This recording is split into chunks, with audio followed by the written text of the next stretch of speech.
mystery.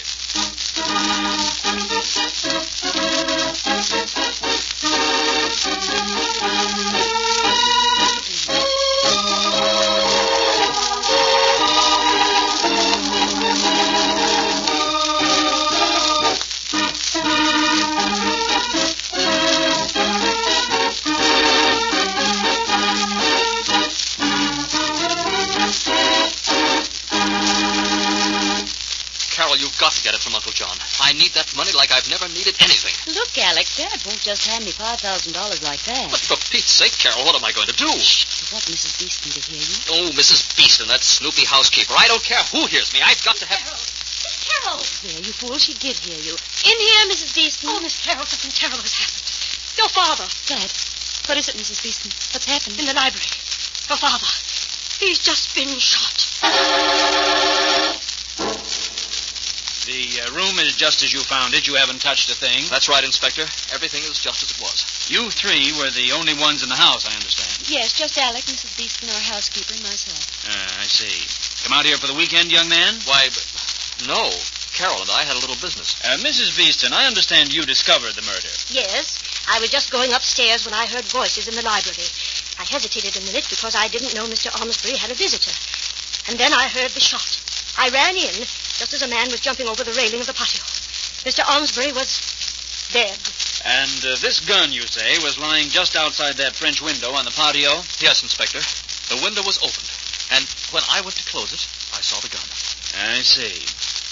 This bruise across the victim's temple has me puzzled.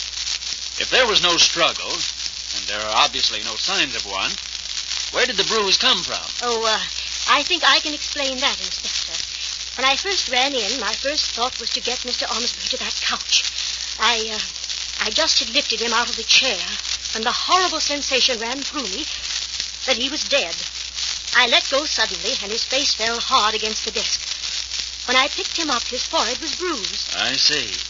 I can understand your shock, Mrs. Beeston. Yes, Inspector. The whole thing was so unreal, I could scarcely believe it. Look here, Inspector, I can't see that much headway is being made. All the while we're standing here, my uncle's murderer is getting farther and farther away. Oh, I wouldn't say that exactly. I'd say he was getting much closer. Closer? Inspector, you don't mean that... That I know who did it, Miss Ormsbury. Yes, that's exactly what I mean. But that's impossible, Inspector. I saw the man myself escape through that window. There was no man, Mrs. Beeston, and you know it. I'm arresting you, Mrs. Beeston, for the murder of your employer.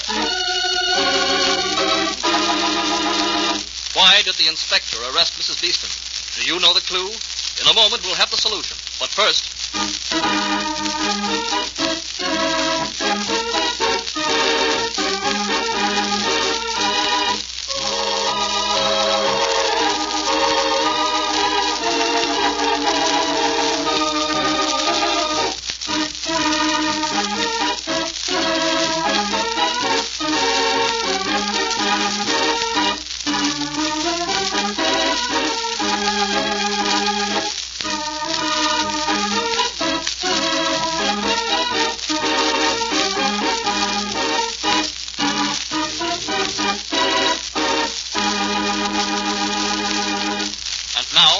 story. But, Inspector, I don't see what Mrs. Beeston said that leads you to accuse her. Plenty, Miss Ormsbury. But the thing that really gave her away was her explanation of how the bruise came to be on the victim's face. Mrs. Beeston explained it by saying that the bruise occurred when she dropped the body against the desk. What Mrs. Beeston didn't know when she cooked up that story was dead bodies do not bruise. Obviously, the victim was struck on the temple to render him unconscious before the death shot was fired. And now, Mrs. Beeston, I think you'll agree with me, sometimes dead men do tell tales. Come along. We've got a ride to headquarters.